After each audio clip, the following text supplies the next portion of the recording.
welcome to another Jurassic World the game video on this channel, and today we're going to be talking about whether the VIP in Jurassic World the game is worth it or not. I know it's 12 days, 13 days until Christmas, and some of you guys might want to get VIP for Christmas, so this video is gonna tell you all you need to know about whether you want to get VIP or not. Should you get VIP or not? So let's get into the video. Okay, I'm gonna start off with what level you should get VIP at. In my opinion, the mid-game level players are gonna benefit the most out of VIP because you're gonna be doubling the rate of VIP creatures coming into your club due to the ×2 loyalty points that you're gonna get. Your lineups, pretty much mid-game lineups, aren't gonna be too great, but adding the VIP creatures, since the lineups is gonna be able to keep up with the VIP creatures, your lineup will be extended even more. It's gonna become even better, the amount of VIP creatures coming in. So that's exactly why I don't recommend it to lower level players, because your lineups aren't gonna be too good. So adding VIP creatures is gonna ruin the velocity of your lineup, so your battles might become much harder and you might not be able to complete them all. So that's why I recommend them to mid-game level players.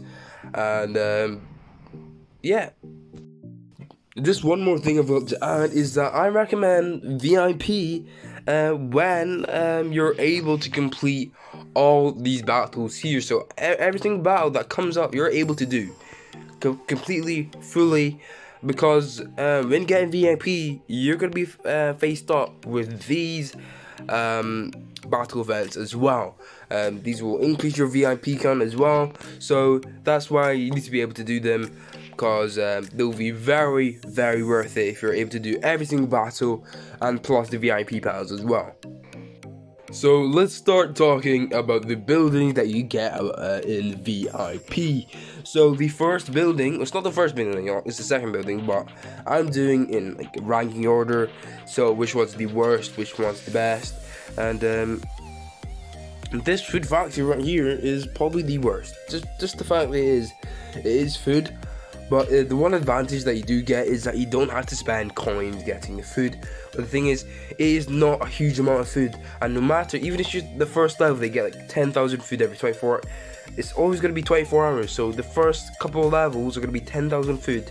Or like 50,000 food every 24 hours. Which is really not that good. So I do recommend, if you can, start upgrading this. This will actually reduce more, more food at max level than the food factory that you get at max level. So this produces, the normal one produces 1.2 million food every 24 hours.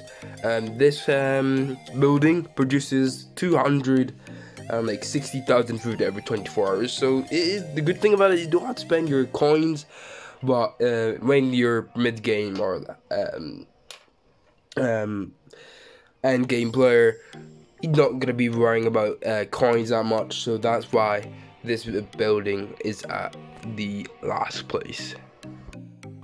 As I said at the start of the video, these upgrades take a good amount of time to get the buildings to max level, but this is why the DNA building is at 4th place, because when you have it maxed, it is very, very good. You get about 1,200 DNA every 24 hours, so about 2,400 DNA every day. That's if you go on it every 12 hours, which sometimes you could miss. So that's the bad part. You could miss the exact spot of 12 hours. So but if you do collect it every 12 hours, you're going to be getting 16,800 DNA every week. That's not obviously that's just from the building. You're going to be getting much more DNA from the battles, from packs, from just all other stuff. So you're probably going to be getting, with the DNA building, maybe like 30,000 a week, 30,000 DNA a week. So that is huge amount of DNA for you to collect if you do get this. So that's obviously if you do log in every day, or every 12 hours, every day. So that's why it's at 4th. Okay, and now we're on to the AssDNA building, and the clue's kind of in its name. This just produces extra AssDNA of your choice, so you do get to pick which AssDNA you want to create extra of. So just any, you collect any of them. This building will produce, I think, get 4 choices, so you can collect 4 different AssDNA at all times. Or is it 5? So as more you continue on to the battle pass, the more slots you get, I think it is, unless it has been updated. But that is the AssDNA building. It has become a bit less useful due to the update a couple months ago, when you actually get to choose what AssDNA you get here. So it's become a little bit less useful, so that's why it's a bit lower down on the list. So AssDNA is pretty hard to get. So that's the AssDNA building. Okay, now we're moving on to the top tier buildings here. This is not in any particular order, but these buildings are very worth it indeed. So now we've got the instant curation lab. Pretty much it fuses and involves creatures instantly with no risk of incomplete attempts. So you know, you have those days where you keep on spending bucks and then it keeps on having a failed attempt. Those days are over with this building, so you're not going to be having any disappointments with this building. Indeed, just does it fuses instantly. You can get up to 8 of them or 6 of them. Well, it's quite a lot. I think it's 8. So you can pretty much go through all fusions of one creature to level 40 when you have this building maxed out. So let's go on to the VIP instant hatchery. So I actually, unfortunately, do not have this building yet. So instant hatchery, we're gonna have a little screenshot here. So the instant hatchery, it includes its name, instantly hatches any dinosaurs. So if you have tournament creatures, legendary hybrids, or anything of that sort that takes a week or 5 days, you can do that instantly with this building. Literally, one thing I have to say, you do have to spend bucks, but it's nowhere near the amount of bucks you have to speed up, like just the whole 7 days. It's about 200 bucks to speed up the speed up with the instant fuse, which it's a bit, you know, not good. Why are they making us spend bucks if it's an instant hatchery? I feel like it'd be better if they didn't make us spend bucks, even though it's like significantly less amount of bucks to speed up normally. But that's the instant hatchery. Hatches up everything. Very, very good indeed. Very, very amazing building. So now moving on to the instant recovery. So pretty much what this does is just instantly recovers the used dinosaurs. So you add any dinosaurs that I've used in battle, you can get them back up without using any bucks. You can use that instant recovery. Easy, don't have to wait the amount of days or how many hours for that creature to be back up. You can just use the instant recovery lab, which is pretty nice. But if you have a nice full stacked roster or lineup, you probably won't use this as much. That's why it's a bit not amazing, but it's still great indeed, just in case you mucked up on some battles. So that's why it's very good. So we're gonna move on to the last part of the video, which is just gonna be the conclusion of all the things that you get from VIP. I'll be saying all the stuff that you get from VIP.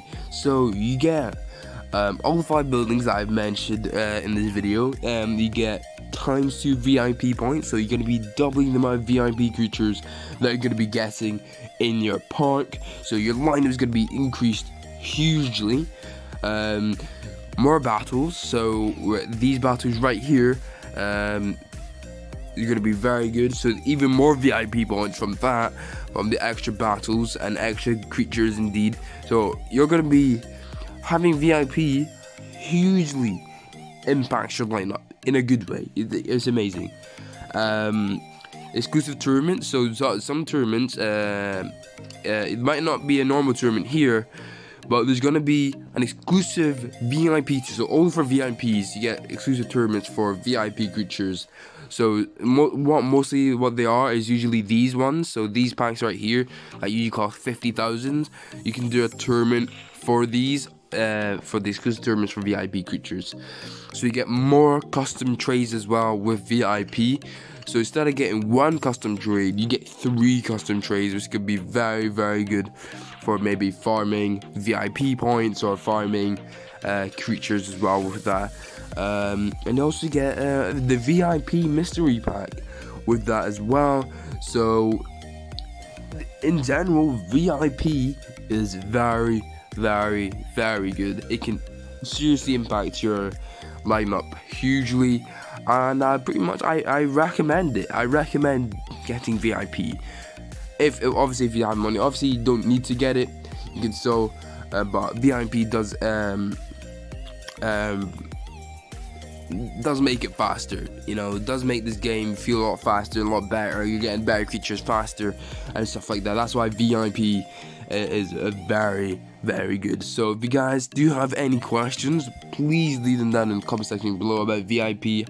I will answer them, because obviously this is more what we're talking about. So if you do guys have any questions, just leave them in the comment section below, and I'll see you guys in the next video.